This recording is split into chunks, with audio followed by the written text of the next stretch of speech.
ఈరోజు దేవదేవుడు మనకు కీర్తనల గ్రంథము 121 కీర్తన 7వ వచనం ద్వారా దేవుడు మనతో మాట్లాడబోతున్నందుకు ఆ దేవదేవునికి మహిమ కలుగునుగాక.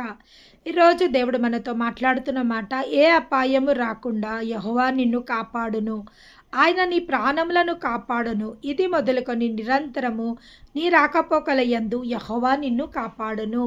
ప్రతి ఒక్కరికి ఈ యొక్క అధ్యాయం కానీ ఈ యొక్క వాక్యం కానీ ప్రతి ఒక్కరికి ఇది వాళ్ళకు తెలిసిన వాక్యమే.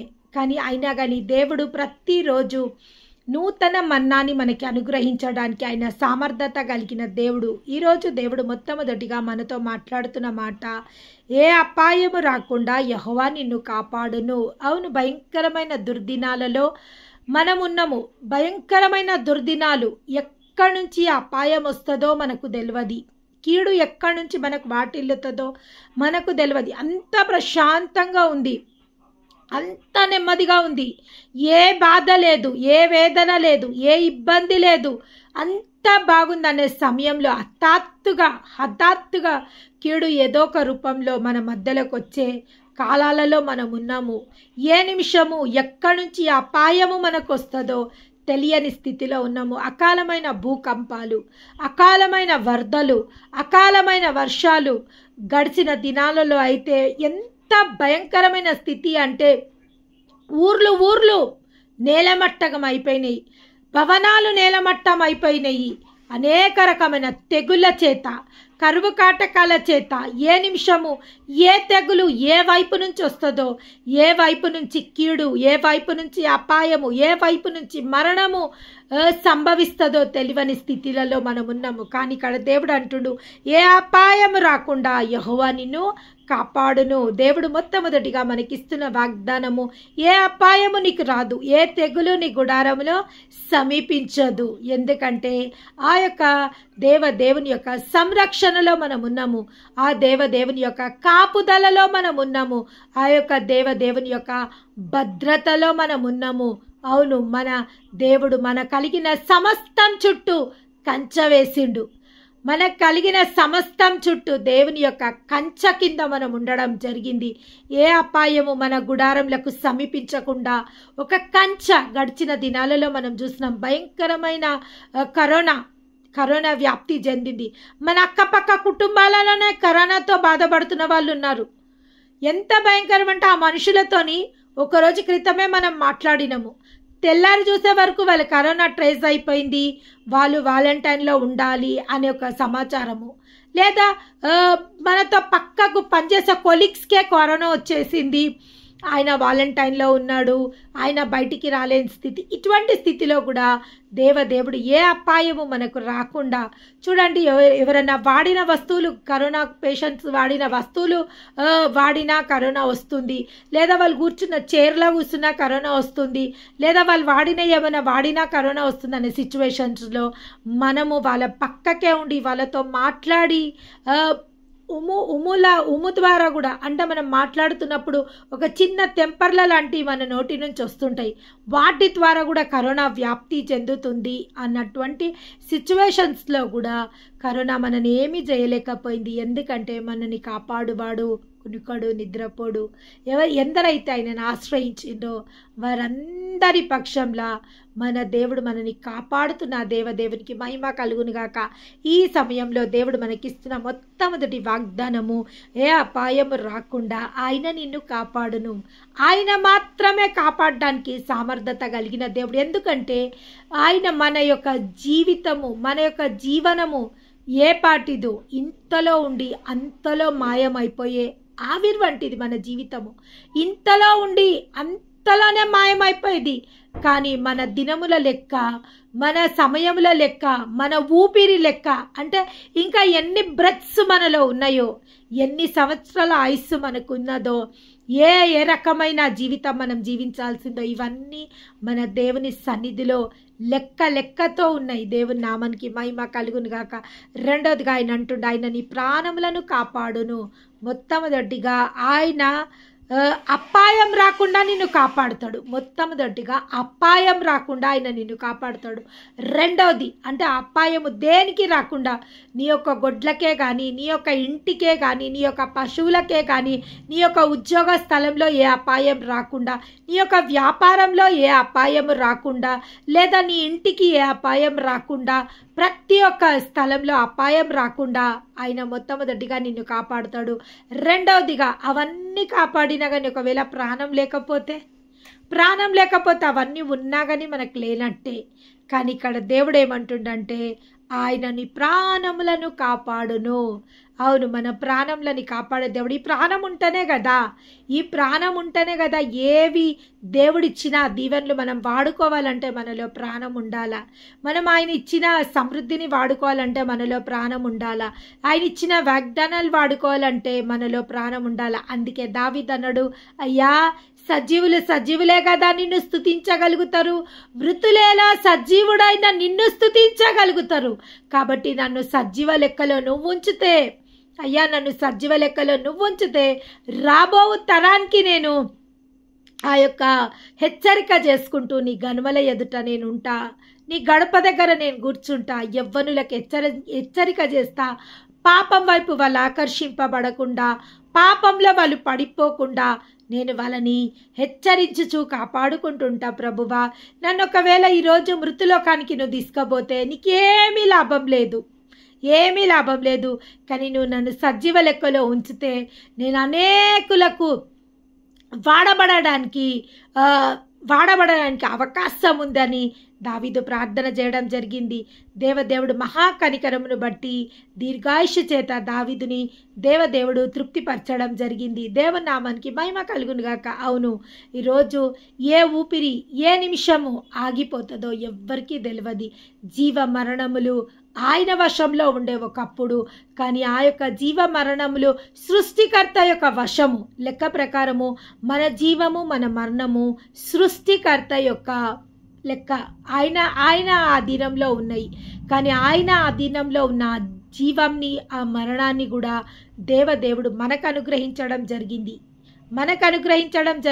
మన నోట జీవ మరణములు నాలుక వశంలో ఉంచడం జరిగింది. మనము జీవము మృతతుల్యమైన దానిపైన కూడా మనము జీవాన్ని ప్రవచిస్తే అది జీవింపజేయగలుగుతుంది. అవును, ఒక జీవింపజేయదాన్ని కూడా మనము దానిపైన మరణం ప్రవచిస్తే అది మరణం సంభవిస్తుంది. అవును, పాతాళపు యొక్క తాళపు చెవులు మనకు అనుగ్రహింపబడ్డది. చెరగా పట్టుకొని ఆయన పాతాళలోకపు యొక్క తాళపు చెవులను పేతురుకు అనుగ్రహింపబడ్డది. దేవుని నామానికి మహిమ కలుగునుగాక. ఈరోజు మనం అత్యాసక్తితో ప్రార్థించినప్పుడు ఆ యొక్క మరణాన్ని కూడా మనం జీవంగా మార్చుకోగలుగుతాము. ఆ యొక్క అనారోగ్యాన్ని మనం స్వస్థతగా మార్చుకోగలుగుతాము. ఆ యొక్క దరిద్రతని మనము సమృద్ధిగా మార్చుకోగలుగుతాము. ఆ యొక్క లేమిని కూడా మనము సమృద్ధిగా మార్చుకోగలుగుతాము. దేవదేవునికి మహిమ కలుగునుగాక. ఈరోజు మనకి ఏది లేకున్నా కానీ దాన్ని దేవుడిచ్చిన అధికారంతో లేని వాటిని ఉన్నదానిగా మనం పలకగలుగుతాము. ఉన్నదాన్ని లేని దానిగా కూడా మనం పలికేగలే అధికారంని మనకు అనుగ్రహించింది. ఒక భయంకరమైన వ్యాధి ఒకవేళ మన లోపల వచ్చిందా, యేసయ్య పొందిన దెబ్బల చేతనే మనకు స్వస్థత కలిగి ఉన్నది. స్వస్థత కలుగుతుంది కాదు, స్వస్థత కలిగి ఉన్నది అని మనం ఎప్పుడైతే ప్రవచించడం జరుగుతుందో ఆ యొక్క మన ప్రవచనము ఆ యొక్క మృతతుల్యమైన దేహంలోకి కూడా జీవాన్ని దయచేయగలుగుతుంది. దేవుని నామానికి మహిమ కలుగునుగాక. లేదు, ఉన్న వాటిని లేనట్టుగా పలకాలి. అనారోగ్యం ఉందా, లేనట్టు పలికితే అది నిశ్చయంగా ఆ యొక్క అనారోగ్యము వెళ్ళిపోయి ఆరోగ్యం వచ్చే అవకాశం ఉంది. గర్భఫలం లేదు, కానీ గర్భఫలం యెహోవా ఇచ్చు బహుమానమే. కుమారులు ఆయన అనుగ్రహించు స్వాస్థ్యమే.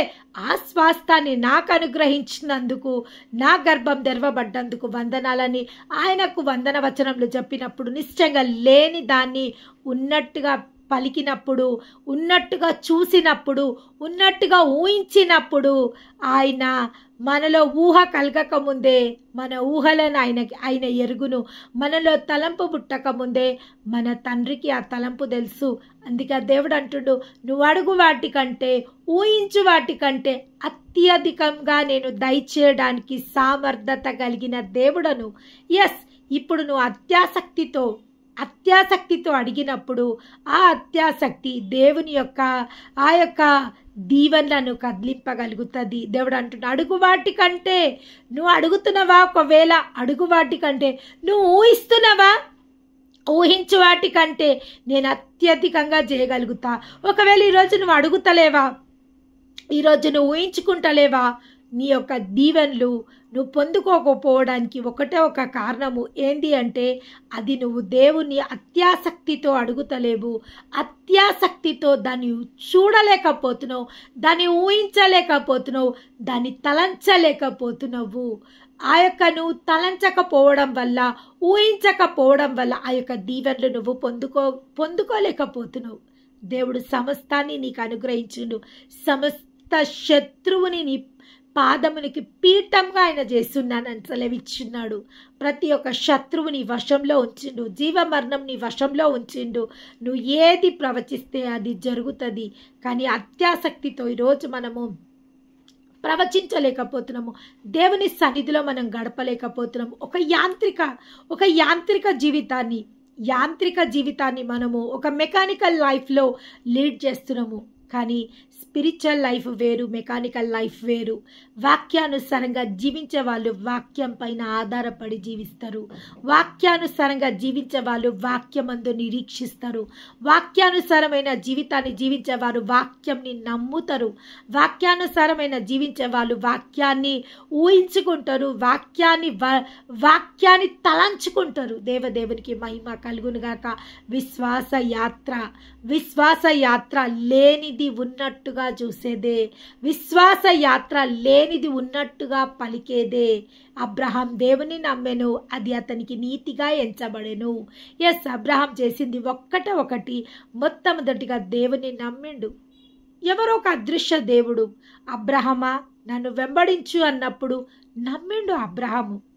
నమ్మిండు. అసలు ఎవరో తెలియని ఆ యొక్క అదృశ్య దేవుడు అబ్రహాంని వెంబడించమన్నప్పుడు అబ్రహాం అది నమ్మి ఎప్పటి వరకు వెంబడించిండు? 25 సంవత్సరాలు ఆయనను పిలిచిన దేవుడు నమ్మదగిన దేవుడని 25 సంవత్సరాలు తన వాగ్దానం కోసం నిరీక్షించిండు. కానీ జీవిత కాలం అంతయు ఆ దేవుని నమ్మిండు. దేవుని నామానికి మహిమ కలుగునుగాక. తనకున్న కొదవ కోసం నమ్మిండు, తనకున్న కొరత కోసం నమ్మిండు. కానీ ఎప్పుడైతే ఆ కొరత తీర్చబడ్డదో అప్పటికి తన విశ్వాసం ఆగిపోవాలా. కానీ ఆ యొక్క జర్నీని దేవుడు ఆపలేదు. దేవుడికి ఒక గొప్ప ప్రణాళిక, ఒక గొప్ప ఉద్దేశం అబ్రహాం పట్ల ఉన్నది. ఆ ప్రణాళిక ఆ యొక్క ప్రణాళిక ఏంటంటే అబ్రహాంని విశ్వాసులకు తండ్రిగా మార్చాలనే ప్రణాళిక, తండ్రిగా చెయ్యాలని. ఎందుకంటే అబ్రహాం దేవుని నమ్మెను, అది నీతిగా ఎంచబడ్డది. పరిపూర్ణమైన ప్రేమలో అపనమ్మకం ఉండదు. పరిపూర్ణమైన ప్రేమలో అనుమానం ఉండదు. పరిపూర్ణమైన ప్రేమలో క్వశ్చన్స్ ఉండయి. పరిపూర్ణమైన ప్రేమలో లాజిక్స్ ఉండయి. పరిపూర్ణమైన ప్రేమలో నిలదీసుకోవడాలు ఉండయి. దేవుని నామానికి మహిమ కలుగునుగాక. అబ్రహాం ఎప్పుడు దేవుని నిలదీయలేదు. అబ్రహాం దేవుని ఎప్పుడు క్వశ్చన్ చేయలేదు. అబ్రహాం ఎప్పుడు దేవునితో ఆర్గ్యూ చేయలేదు. ప్రతిసారి yes my lord, yes my lord, yes my lord. Yes, Sarah కూడా అబ్రహాంని మై లార్డ్ అని పిలుస్తుండేనంట. నా యజమానుడా. దేవుని నామానికి మహిమ కలుగును కాక. అబ్రహాం కూడా తండ్రిని ఎస్ మై లార్డ్ ఏది చెప్పినా కానీ అబ్రహమా ఇక్కడ చూడు, ఎస్ మై లార్డ్, ఇగో ఈ విధంగా నిన్ను దీవించబోతున్నా, ఎస్ మై లార్డ్. ప్రతి దానికి ఒబే చేసిండు. దేవుని నామానికి మహిమ కలుగును గాక. obedience also bring the blessings. Sometimes obedience work more faster. Yes, obedience, ఒక నమ్మకత్వం, ఒక లోబడే స్వభావము. మనం ఒక లెటర్ రాసినప్పుడు యువర్ ఒబీడియంట్లు అంటే నీకు నమ్మకస్తురాల్ని, నీకు నమ్మకస్తుడను. దేవునికి నమ్మకం కోసం ఇంతకుముందు మనం మాట్లాడడం జరిగింది. ఎస్, యువర్ ఒబీడియన్స్లీ, నీ నమ్మకస్తురాల్ని, నీ నమ్మకస్తుని. Obedience, sometimes obedience also bring the blessings. మనం ఎప్పుడైతే లోబడనుల జనమునకు శిక్ష, కానీ ఎవరైతే లోబడతారో వారికి నిశ్చయంగా దీవెనలు. లోబడకపోతే వారికి శిక్ష, లోబడనుల జనమునకు శిక్ష, కానీ లోబడేటోళ్లకు ఖచ్చితంగా దీవెనలు. దేవుని నామానికి మహిమ కలుగునుగాక. రెండోదిగా ఆయన మన ప్రాణములను కాపాడుతుండు. మొదట ఆయన అపాయం రాకుండా మనని కాపాడుతుండు. రెండోదిగా ఆయన మన ప్రాణములని కాపాడుతుండు.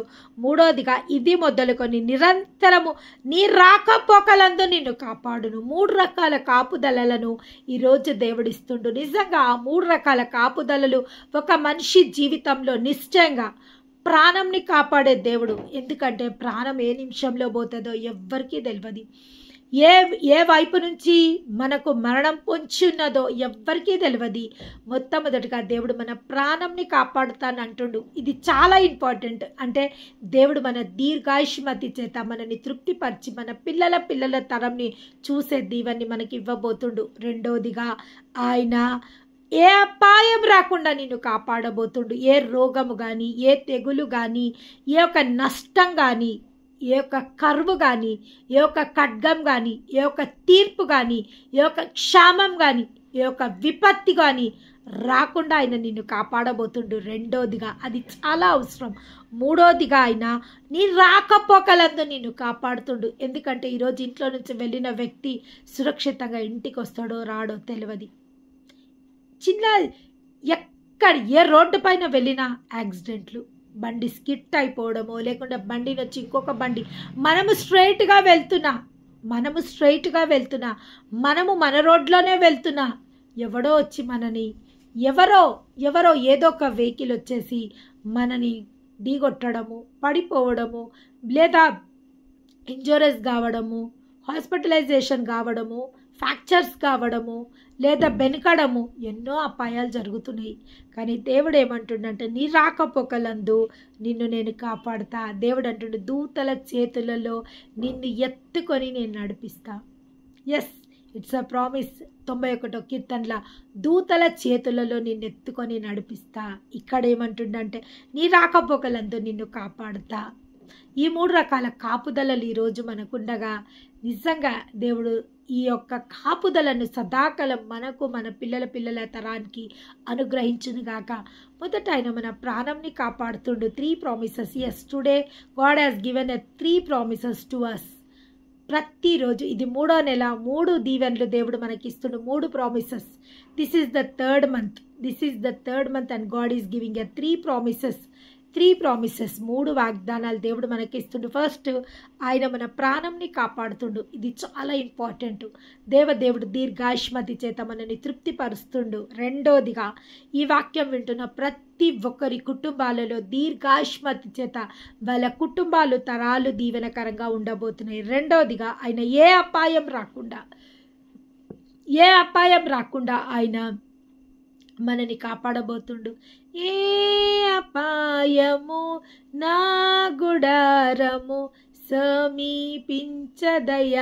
అవును తండ్రి, ఏ అపాయము మా గుడారంలో రాకుండా, సమీపించకుండా మనని కాపాడబోతుండు దేవుడు. ఏ తెగులు మనకు రాకుండా, ఏ ఒక ఉపద్రవాలు, లేదా ఏ ఒక కరువు కాటకాలు, లేదా ఏ ఒక ఉన్మాద శక్తులు, ఏ ఉన్మాదులు ఏ నిమిషం వచ్చి ఎక్కడి నుంచి దాడి చేస్తాడో మనకు తెలియదు. నీ పక్కకు 1000 మంది పడినా, నీ కుడి ప్రక్కకు 10,000 మంది పడినా అపాయం నీ యొద్దకు రాకుండా నిన్ను కాపాడబోతుండు దేవుడు. నిన్ను కాపాడబోతుండు. నీకు విరుద్ధంగా గుంపిగొన్న వారిని నీ పక్షంగా చేయబోతుండు దేవుడు. ఇంతకన్నా గొప్ప దీవెనలు మనకి ఇంకేం కావాలా? దేవుని నామానికి మహిమ కలుగు. 3వదిగా ఆయన నీ రాకపోకలందు క్షేమకరమైన స్థితిని కలుగజేయబోతుండు దేవుడు. ఈ యొక్క వాక్యాన్ని దీవించును గాక. అవును, ఈ దీవెనలు, ఈ 3 దీవెనలు మన జీవితంలో ఉంటే, మన పిల్లల తరాల జీవితంలో ఉంటే ఇంకా మనకి ఏ భయం లేదు.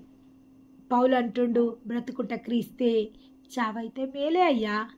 బ్రతికిన్నా నీకోసం నేను ఇంకా కొన్ని ఆత్మలను సంపాదిస్తా, నీకోసం ఇంకా కొంచెం పనిచేసే అవకాశం నాకు దొరుకుతుంది, ఇంకా నీకోసం ఆత్మలని నేను సమకూరుస్తా, ఇంకా కొంతమందికి నేను సువార్త ప్రచురం చేస్తా, లేదా ఇంకా కొంతమందికి నేను కొన్ని సంఘాలని స్థాపిస్తా, ఇంకా కొన్ని సంఘాలని నేను బలపరచగలుగుతా బ్రతుకుతే. లేదా మరణించినంతే చావైతే నాకు మేలే. ఎందుకంటే నేను ఈ లోకంలో కళ్ళు మూస్తే నా కళ్ళు పరలోకంలో తెరవబడతాయి. ఈ లోకంలో నేను కళ్ళు మూస్తే నీ యొక్క సన్నిధిలో నా కళ్ళు తెరవబడతాయి. నీతో యుగ యుగంలో నేను ఉండబోతున్నా. రెండు నాకు గొప్ప డీల్లే. నువ్వు నన్ను బ్రతికిస్తావా, నీకోసం ఆత్మలను సంపాదిస్తా, లేదా నువ్వు నన్ను నీ సన్నిధికి పిలుచుకుంటావా, నేను నిన్ను చూసుకుంటూ నేను ఉండిపోతా నీ సన్నిధిలో. రెండు నాకు ఇష్టమైనయే ప్రభువా అన్నప్పుడు దేవుడు జీవాన్నే పౌలుకి ఇచ్చిండు. అనేక ఆత్మలను రక్షించే కృపని పౌలుకి దేవుడు అనుగ్రహించిండు. దేవుని నామానికి మహిమ కలుగును గాక. మా పరిశుద్ధుడైన తండ్రి